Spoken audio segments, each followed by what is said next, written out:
Mesdames et messieurs, chers amis, bonsoir. Une 13e saison s'ouvre à nous. Quel plus beau symbole de fraternité, d'humanisme, d'interpénétration culturelle et religieuse, signature de Montpellier la Tolérante, fort de l'édit de Guillaume de 1180, disait en substance d'où vous veniez, quoi que vous fassiez, c'est votre compétence qui m'intéresse à Montpellier.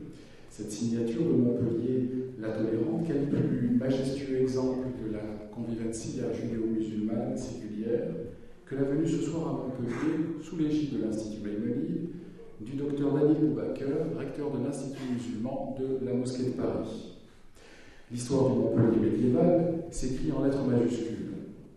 En effet, vous le savez fort bien, monsieur le recteur, combien la ville de la montagne, en hébreu Ir Ha'ar, Ir HaKodesh, la ville sainte, ou encore Har Ga'ash, la ville de l'agitation, la ville du volcan, la ville du tremblement, doit à cette fraternité abrahamique, à ces rencontres judéo-chrétiennes autour du legs gréco-arabe, autour de l'héritage judéo-gréco-arabe. Dynastique de traducteurs, à l'instar des Thibons, des Thibonides, lignage familial sur 4 générations qui a livré en langue d'oc la plus formidable production philosophique en terre occitane. Car nos juifs sont descendants des juifs d'Al-Andalus. On a beaucoup parlé de cette histoire d'Al-Andalus, interpénétration culturelle et religieuse entre juifs, chrétiens et musulmans, dans l'Andalousie, la terre des 3 cultures, n'est-ce pas? Eh bien, nos juifs qui descendaient des juifs d'Al-Andalus, almoravides, pétris de sciences arabes, de sophia grecque, de sagesse hellénistique, véritables passeurs de culture entre l'Ibérie musulmane et la chrétienté féodale. Je ne puis m'empêcher également de songer à ce message paternel intemporel, celui de Judas ibn Tibon. Tibon en arabe veut dire la paille, le son, à son fils Samuel, l'auteur de la traduction du Livre des Perplexes de Maïmonide, du Moré Nebuchim, ou en arabe du Dalil al-Halil, Dalil Boubaker, n'est-ce pas?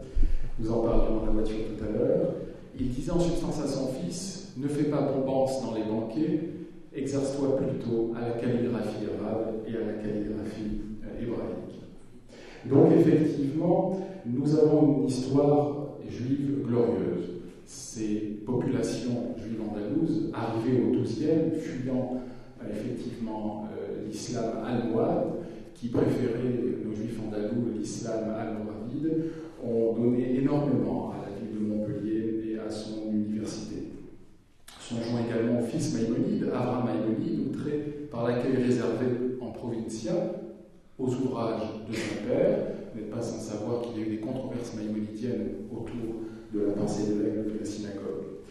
Eh bien, quand on lit effectivement les propos d'Abraham Maïmonide, qui était outré par l'accueil réservé en provincia aux écrits de son père, par une frange rigoriste des juifs montpelliérains, qui, il faut le dire, n'avaient point compris au Moyen-Âge le pouce magnum de l'aigle de la synagogue, écrit nous dirions aujourd'hui pour des happy few, coupable de concilier l'inconciliable pour l'époque, la foi et la raison, les postulats de la science et de la religion. Athènes ou Jérusalem, Athènes et Jérusalem, combien de fois le regretté Georges Frêche l'avait dit ici à Montpellier. Comprendre la loi mosaïque à la lumière de la sophia grecque, oui ou non? Lecture rigoriste des textes sacrés ou lecture étayée par la raison. Mais l'histoire a retenu le médecin de Cordoue, Maïmonide, et nous avons pour ce XIIe siècle, il faut le dire naturellement, mutatis mutandis, la même chose dans l'islam, avec Averroès pour la pensée musulmane. Car ce n'est pas un hasard si nous avons au XIIe siècle 2 génies de la pensée qui apparaissent, Averroès, Ibn Rushd pour l'islam et Maïmonide pour le judaïsme. Je voudrais remercier notre ami, monsieur le bâtonnier Jacques Martin, qui a permis que cette rencontre ait lieu, ainsi que monsieur Tahar Dedromi, gestionnaire de la mosquée du Petit Bar. Alors ce n'est certes pas la première fois, cher docteur Boubaker, que vous venez à Montpellier, tout dernièrement pour une rencontre au Cercle Mozart, à laquelle j'ai eu la chance de participer, sans omettre bien évidemment l'Institut d'études juives Maïmonide, une maison amie, familiale, que vous connaissez pour l'avoir fréquenté assidûment aux côtés du grand rabbin René Samuel Sirat, président fondateur de l'Institut Maïmonide, à de multiples reprises. Nous avons la fierté, monsieur Zemmour, président qui ne peut malheureusement être des nôtres ce soir, et le conseil d'administration, nous avons la fierté d'avoir reçu à l'Institut, cher monsieur le recteur, parmi les plus grands intellectuels du monde arabo-musulman. Mohamed Harkoun, Ahmed Charlan, Mohamed Ali Amir Moïsi, mais également des journalistes tels Khaled El-Cher. Mais ce soir, le message est intéressant. En effet, docteur, vous allez nous entretenir, vous, l'autorité musulmane hexagonale, n'est-ce pas, d'un rabbin juif médiéval peu connu du grand public, mais que nous connaissons fort bien à Montpellier. Je veux parler de Benjamin de Tudel, voyageur espagnol itinérant, venu de Navarre en Espagne, qui narre dans son carnet de route, dans ses mémoires, qu'il a côtoyé bon nombre de communautés juives florissantes, n'est-ce pas? Et ses rencontres avec ces communautés juives du Languedoc-Provence, la provinciale. Alors, pour Montpellier, il l'a décrit comme une cité où les sages abondent. Le docteur Boubacar nous propose en effet ce soir de découvrir ou redécouvrir Binyamin de Tudel, auquel la mémoire hébraïque montpelliéraine doit tant, notamment pour cette description au XIIe siècle des collectivités juives méditerranéennes, mais également celle allant de l'Asie mineure à la Perse, de la côte arabique à Ceylan. La relation de Benjamin renferme des données économiques et des détails fort intéressants. La société du XIIe. Seule la situation des Juifs le préoccupe dans un premier temps, mais incidemment, notre voyageur fournit de nombreux renseignements concernant la vie sociale, les rapports économiques de la société non juive. Druze, Karmat, Achichin, Karaït pour les Celtes, l'organisation du califat abbasside, les goûts en Perse, le califat fatimide. La relation de Benjamin est une mine de renseignements géographiques, toponymiques de premier ordre. Mais il ne saurait s'y limiter, démographie des Juifs, histoire politique, économique et sociale. Nul besoin de présenter une personnalité comme le docteur Boubacar, mentionnant outre le fait qu'il est recteur de l'Institut musulman de la Mosquée de Paris. Il a été le premier président du CFCM, le Conseil français des cultures musulmanes, dont il est aujourd'hui président d'honneur. Homme de dialogue, autorité suprême de l'islam en France, son ouverture, son savoir, son humanisme n'ont d'égal que son intelligence et sa sagesse. C'est un honneur pour nous que de le voir ouvrir cette 13e saison de l'Institut Maïmonide. Avant de donner la parole à M. le bâtonnier Jacques Martin, je voudrais saluer la présence de Mme Anne-Yvonne Leda, vice-présidente de la région, représentant le président Christian Bourquin. Je vous remercie.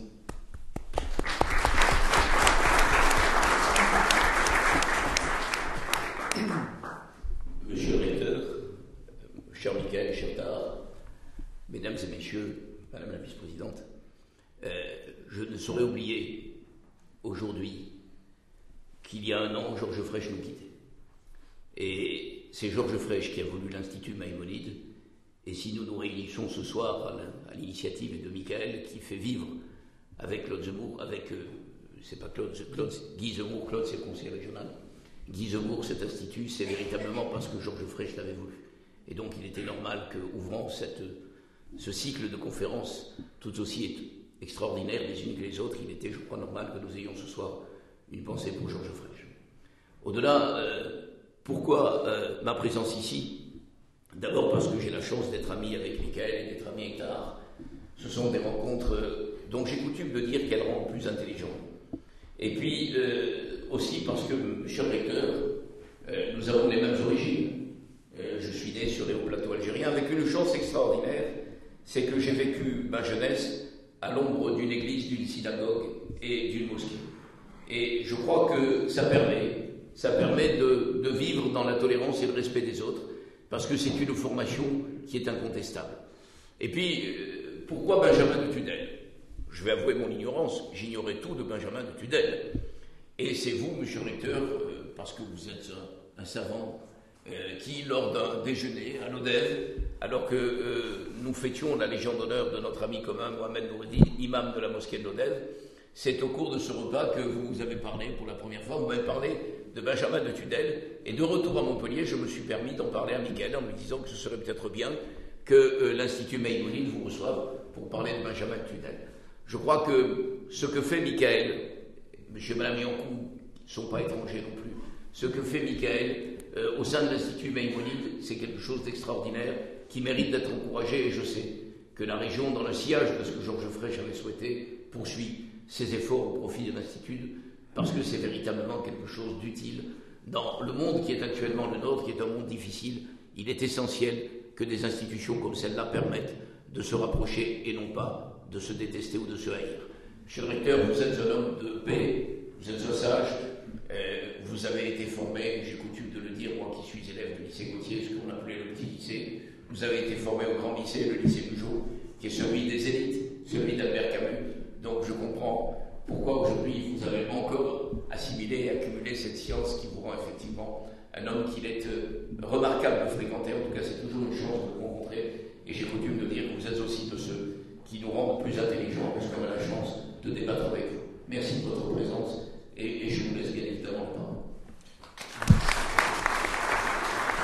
Merci, cher maître, M. Nathaniel, merci de votre invitation qui est à votre initiative et pour laquelle véritablement je suis extrêmement reconnaissant à vous, à M. Michael Yankou d'avoir donné corps à cette rencontre et à toutes les personnes ici présentes et représentatives des autorités, de la communauté et de toute cette société montpelliéraine à laquelle je suis extrêmement attaché, pour des tas de raisons, parce que c'est naturel, nous entendons très bien, nous avons beaucoup de points communs, et ce qui nous réunit par certaines soirées, c'est ou bien la médecine, la bioéthique, avec vos hôpitaux prestigieux, vos juristes aussi, qui sont non moins prestigieux, puisque nous avons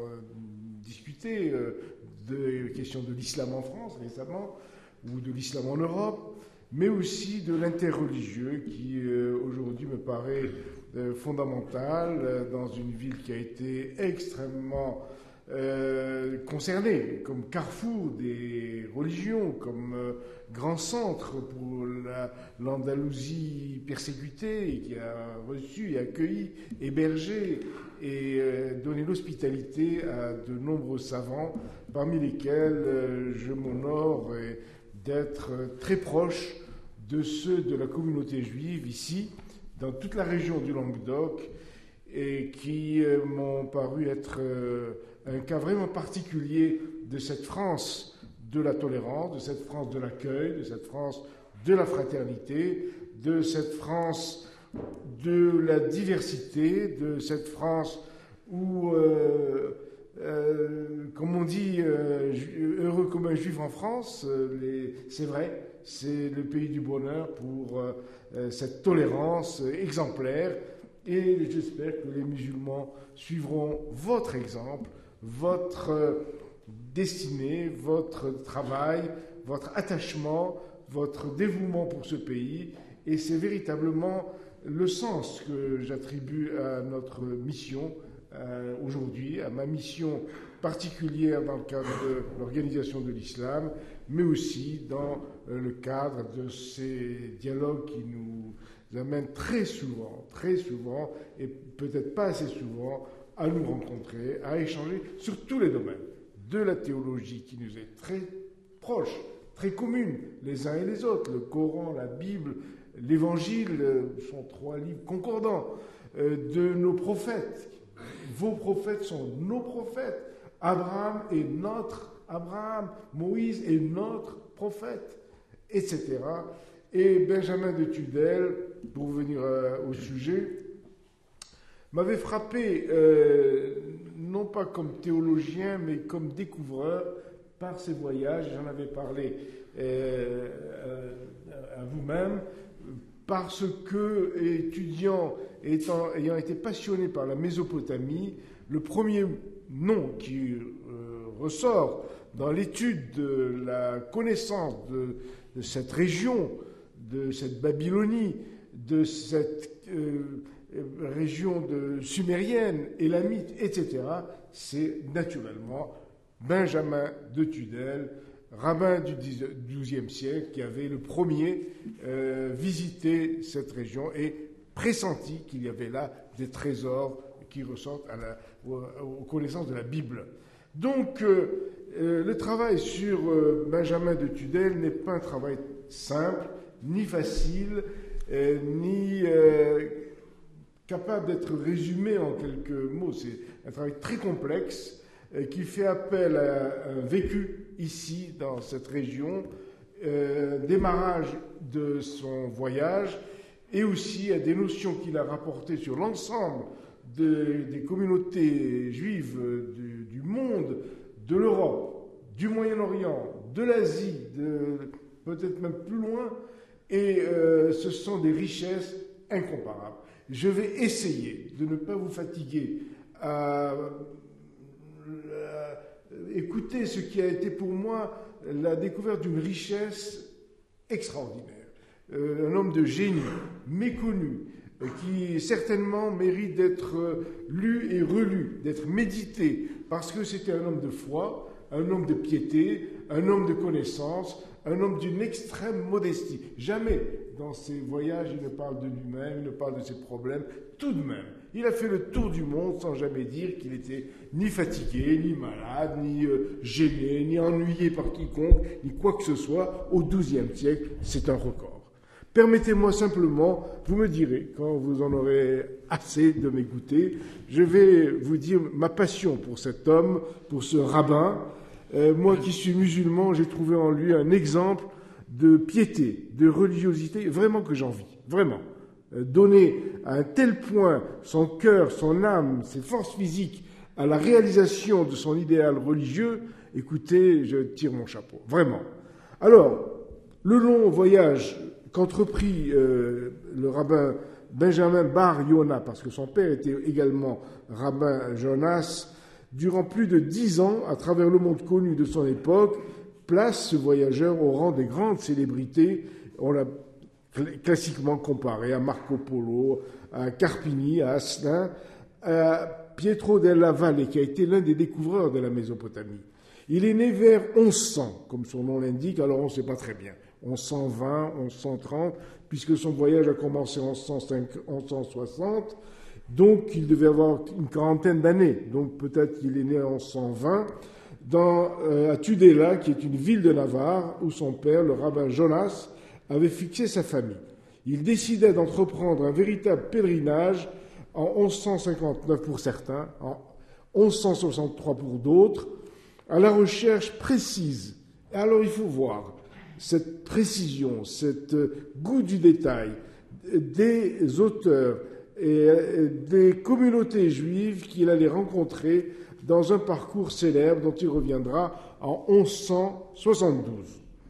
Très riche de ses connaissances bibliques et de ses propres informations, il visitera avec patience, avec méthode, avec minutie, et non sans risque, il faut bien le dire, au XIIe siècle, ce n'était pas évident, les régions de la Méditerranée, de l'Occident, du Proche et du Moyen-Orient. Certains disent qu'il aurait été jusqu'en Chine. On se pose la question parce que, jusqu'à Benjamin de Tudel, jamais la Chine n'avait été mentionnée ni évoquée avant lui par des auteurs occidentaux. Alors, ce qui m'a personnellement passionné dans ces récits, c'est son voyage naturellement en Terre Sainte, ce qu'était la Terre Sainte du XIIe siècle, dont on sait que c'était déjà les croisades. Mais ça, on y viendra. Mais aussi, ses recherches à caractère vraiment prémonitoire qu'il fit du site de Babylone. Ça a été le premier à aller sur ce qu'il supposait être les restes de Babylone, qui se dit Babel en hébreu et en arabe, Babel. Donc, il a eu le pressentiment que Babel existait. La ville de Nabuchodonosor n'était pas qu'un récit, elle existait. Et toujours cité comme précurseur des assyriologues, des sumérologues, il finira par découvrir le site et la ville de la fameuse Babel, sa tour, ses ruines, ainsi que d'autres sites sumériens comme Assur, qui était la grande capitale de la Syrie, comme Ninive et d'autres villes. Alors là, le nom qu'il évoque de ce qu'on appelle la Chaldée. En géographie, la Chaldée va de Sumer, si vous voulez, au nord, jusqu'à Ur, quasiment, dans le centre est Babylone. Donc, tout cela est assez extraordinaire, et on a commencé à en avoir une notion scientifique et exacte qu'au XVIe siècle. Donc, 4 siècles auparavant. Voilà ce qu'en dit donc ce génial voyageur, pèlerin, mais non explorateur. Il n'a pas donné des caractéristiques géographiques ou selon au sens propre du terme, mais il se veut comme un véritable découvreur de civilisation. Il a redécouvert la civilisation sumérienne, babylonienne et surtout, qui nous concerne, élamite. Suse et Esther, Mardoché, c'est bien lui qui a retrouvé les tombeaux d'Esther et de Mardoché, qui n'étaient pas du tout en Sumer, mais en Perse, en Élam. Alors, ce redécouvert de civilisation, au fond, la question qu'on se pose, est-ce qu'il n'a pas été finalement chercher les traces de l'exil, de ce qu'on appelle en histoire l'exil de Babylone, l'exil de Jérusalem à Babylone, organisé par Nabuchodonosor en 537 et en 2 fois, et en 586 avant Jésus-Christ, et peut-être il avait le pressentiment que la ville d'Ur, la ville de naissance de Abraham, n'était pas qu'un mythe, et que la Susiane élamite dont je vous parlais était quand même l'antique patrie d'Esther, la nièce de Mardoché devenue reine, épouse d'Assuérus, en sauvant son peuple de la méchanceté d'Aman, dont Racine a si bien repris le thème. La relation de ce voyage extraordinaire est rapportée en hébreu sous le titre de Masaot Rabbi Binyamin ou Sefer à Masaot Rabbi Binyamin. Je suppose que monsieur connaît mieux que moi le Sefer, c'est le récit, c'est la relation, c'est le livre, le Sefer, le Masaot du voyage du rabbin Benjamin. Cet ouvrage qu'il a ramené en 1172 et traduit en 1173 de lui-même, enfin édité ou fait connaître, connu un immense succès durant tout le Moyen-Âge. C'est rien de le dire. Voici la présentation qu'en a fait le traducteur de l'édition de son voyage en 1583 seulement. Donc 4 siècles auparavant, après. Il dit qu'il semble que ce soit un privilège accordé par Dieu aux Espagnols que de parcourir tout le globe terrestre au travers des mers et des terres les plus éloignées, dont ils s'ouvrent le chemin avec plus de résolution et de bonheur que tous les autres mortels. Leur caractère particulier est de poursuivre toujours, malgré les périls ou les difficultés, des lieux et des temps, l'entreprise qu'ils ont une fois commencée, dont ils ne se désistent jamais, qu'ils n'aient exécuté leur dessein ou fini le cours de leur vie. Ce qui prouve davantage que ce penchant de parcourir le monde avec le don de le savoir-faire avec succès est comme attaché à la nation espagnole et que les Juifs même se sont rendus en cela très recommandables. Mais de tous ceux, dit l'auteur de l'édition, qui ont laissé après eux quelques ouvrages sur cette matière, le livre composé de Benjamin pendant le Moyen-Âge, natif de Tudèle, ville de l'ancienne Cantabrie, à présent la Navarre, fait clairement connaître que non seulement c'est un témoin bien digne de foi, parce qu'on a mis en doute la véracité de tout ce qu'il racontait, c'était tellement extraordinaire, tellement inimaginable, mais là on insiste sur le côté de bonne foi, et que c'est non seulement un auteur de grand mérite, mais encore un témoin digne de cette bonne foi, et qu'entre les Grecs ou les Latins, qui étaient des géographes et des rapporteurs de voyage, il n'y eut jamais de géographe à qui le désir de voir ait fait entreprendre tant de chemin et essuyé tant de travaux pour l'achever. La fortune a été si favorable à cet homme qu'il est venu à bout de faire le tour de la terre, dont il a visité toutes les parties du monde connu en son temps. Il ne connaissait pas l'Amérique, donc il ne pouvait pas y aller. Mais il a visité toutes les parties du monde connu en son temps et de décrire lui-même ce qu'il avait de plus remarquable.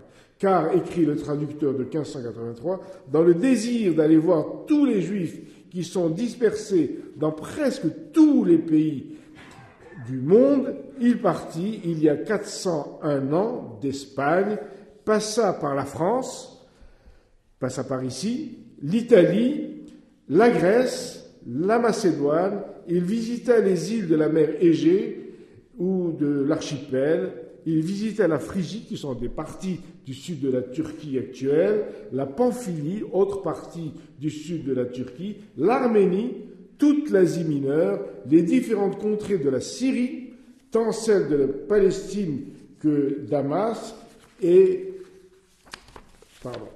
il se rendit en Chaldée, la fameuse Chaldée, il se rendit en Arabie, il se rendit en Perse, il pénétra jusqu'à la Chine, là on est un peu moins sûr, et de là il passa aux îles méridionales de l'Asie, d'où il aborda en Éthiopie, donc il est passé par Ceylan, par le sud de l'Arabie, et il a pris la mer Rouge, il a traversé cette mer Rouge en aboutissant à l'Éthiopie d'aujourd'hui, avant de venir en Égypte, et d'Égypte il traversa les déserts d'Arabie, ça devait être un désert du sud de l'Égypte, enfin il a confondu, il se transporta en Sicile, en Allemagne, alors là, à travers Rome, il est monté vers les Alpes, et il est parti en Autriche, d'Autriche il est passé dans l'Allemagne, et partout il a vu ce qu'étaient les communautés juives, non seulement donc en Orient et en Extrême-Orient, mais aussi en Europe, en Allemagne, en Bohême, en Prusse, et il terminera à Paris. Je serais très heureux si j'avais le temps, si vous me laissez le temps et l'occasion de vous dire ce qu'il a écrit sur Paris et sur sa conclusion, qui est très belle, un très beau morceau de la littérature religieuse et de cet amour de la communauté à Paris et de Paris même. Alors, l'itinéraire de Benjamin de Tudel a été souvent édité, copié, traduit, parfois corrigé, rectifié. Le premier manuscrit date de 1173. La première édition faite à Constantinople attendra 1543. La suivante, publiée à Ferrare, en Italie, date de 1556. Vous voyez le délai qu'il a fallu pour réunir ce voyage et l'éditer.